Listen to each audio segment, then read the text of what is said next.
Ladies and gentlemen, there is a language God speaks that transcends human vocabulary. It is the language of signs, symbols, and seasons. From Genesis to Revelation, we see how God used nature to reveal spiritual realities, from a burning bush to a dove descending. What if I told you that the smallest of creatures could be God's warning signs of something much deeper happening in your life?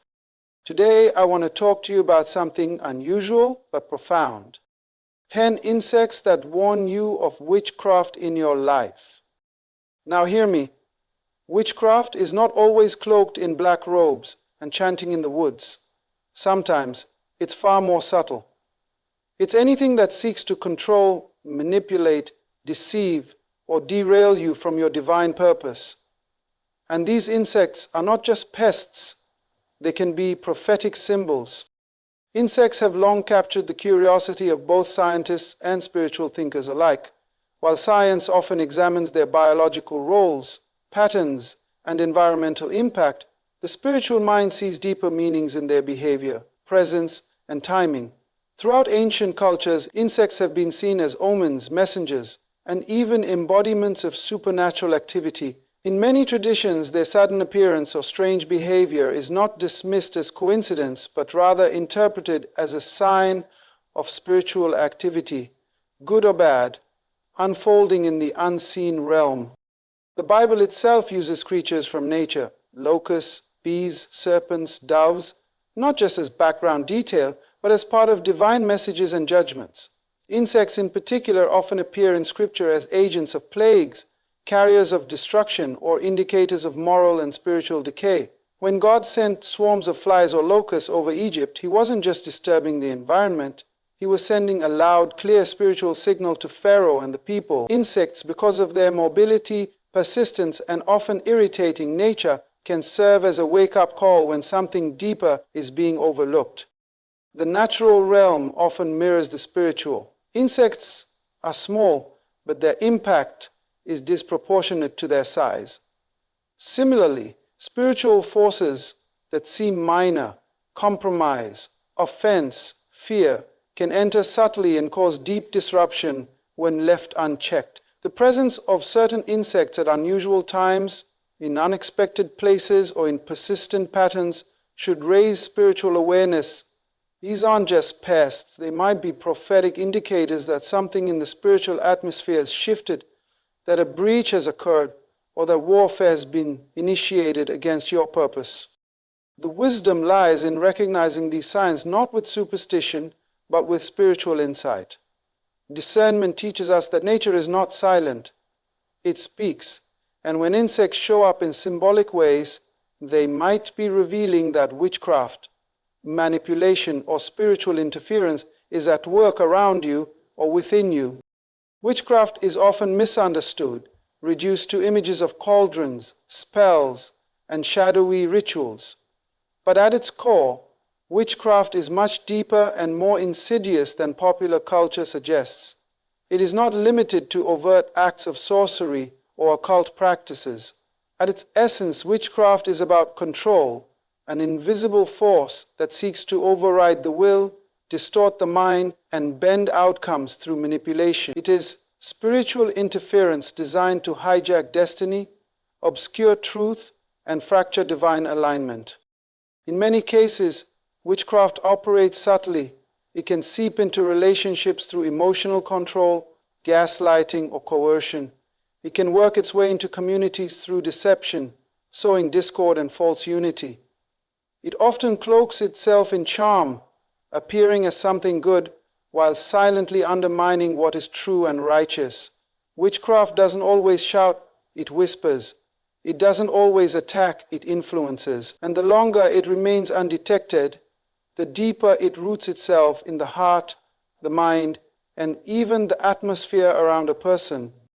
There are times when witchcraft manifests through persistent confusion, unexplainable fatigue, or the inability to focus on spiritual matters. When your prayers feel blocked, your dreams turn dark, and your progress feels continually resisted, it's possible you're not dealing with coincidence or natural opposition, but with a targeted spiritual strategy. Witchcraft thrives in environments of ignorance and passivity, where people are not trained to discern what is affecting their mindsets and decisions. It works through rebellion, twisting the truth of God into personalized agendas. It often mimics the voice of God while pulling people away from His presence. Witchcraft may come cloaked in religious language, but its fruit is always division, fear, stagnation, and confusion. It can show up in the form of relationships, teachings, or even internal dialogues that manipulate you away from truth and toward bondage. It preys on unhealed wounds, unresolved trauma, and unguarded gates of the soul, gaining access through what is vulnerable. More than anything, witchcraft is about violation of boundaries, of purpose, of identity. It is a direct challenge to divine authority and structure, always attempting to substitute the will of man, or worse, the influence of demonic spirits for the sovereignty of God.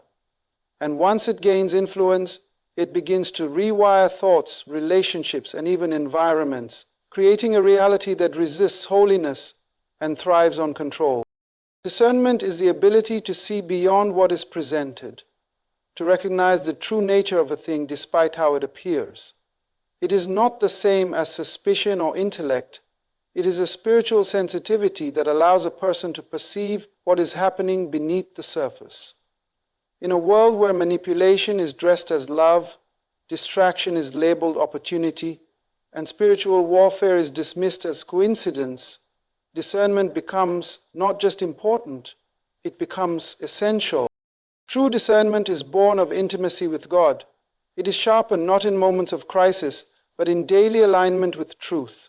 The more a person learns the voice, the rhythm, and the heart of God, the easier it becomes to detect what does not belong. Discernment acts like a spiritual radar, alerting the believer when something is off, not because of outward appearance, but because of inward dissonance. It senses motives, detects deception, and draws attention to invisible forces influencing situations. There are times when people, places, or even opportunities carry a spiritual charge, either divine or demonic, and without discernment one can embrace what was meant to destroy or reject what was sent to elevate. Not everything that feels right is righteous, and not everything that looks good is from God. The enemy has learned how to package bondage in beauty, how to offer shortcuts that sabotage long-term purpose, and how to speak in tones that mimic truth while leading people into error. Discernment is also the filter through which we interpret signs, symbols, and spiritual activity. In the natural, certain patterns or presences may seem irrelevant, but the Spirit knows when something small is a warning from heaven.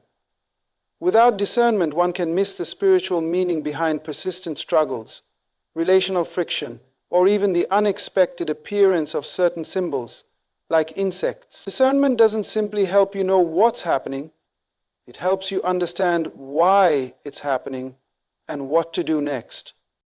In a culture saturated with information but lacking revelation, discernment becomes the difference between movement and misdirection. It is what allows a person to respond rather than react, to walk in wisdom rather than impulse. It guards the gates of the heart and the borders of purpose, ensuring that decisions are not just strategic but spiritual. It is not enough to know what is happening around you, you must perceive what is happening within and beneath it. Insects, though often dismissed as mere nuisances, can carry deep symbolic meaning when viewed through a spiritual lens. Their sudden appearance, repetitive patterns, or unusual behavior can serve as warnings that something in the atmosphere around you is shifting. In many ancient cultures and biblical narratives, insects were not random details but intentional elements in divine communication. They were used to disturb, to warn, to signal judgment, or to provoke awareness. Spiritually, they function as natural metaphors, small creatures representing deeper truths about what is happening in unseen realms. Each insect has a unique characteristic that, when interpreted spiritually, reveals a specific type of influence or interference. For example, a fly is not just an irritant. It is drawn to decay and filth, symbolizing spiritual environments where something dead or unclean is being tolerated. Mosquitoes don't just bite, They suck life and leave irritation, pointing to people or forces that drain spiritual energy and leave behind emotional toxins. Spiders don't merely build webs, they design traps with precision, illustrating how deception is woven into conversations, relationships, or thought patterns over time. These creatures are not to be feared in a superstitious way, but they should not be ignored either. They can be indicators of doors left open, boundaries left unguarded, or atmospheres that have been spiritually compromised. Insects invade where there is access. They do not need wide open doors. They slip through cracks, find unsealed spaces, and make their home in neglected corners. This is also how spiritual interference operates, quietly, persistently, until it begins to affect the environment in noticeable ways. When certain insects appear repetitively in your personal space, your home, your dreams, or even your mind, they might not be random. They could be divine alerts, urging you to examine areas of vulnerability. Their behavior can also symbolize patterns. A wasp's aggression may signal spiritual opposition, while a swarm of locusts may represent a devouring spirit, consuming time, energy, or finances. Even beautiful insects, like butterflies, can carry warnings when they represent illusions of transformation not rooted in truth. Spiritual warnings do not always come with thunder or prophecy. Sometimes they arrive in silence, in symbols, in things easily overlooked. God often uses the small to expose the significant. Insects, by nature, are creatures of intrusion. They enter where they are not invited. Spiritually, this mirrors how witchcraft and demonic manipulation seek to enter unguarded spaces in a person's life. Recognizing the meaning behind their presence allows believers to take action, not out of fear, but out of wisdom and alignment. Personal territory is not just about physical space. It is about the spiritual, emotional, and mental boundaries that define and protect who you are, what you carry, and where you are going. In the spiritual realm, territory represents responsibility, influence, inheritance, and calling. It is the ground God has entrusted to you, your mind, your relationships, your purpose, your peace.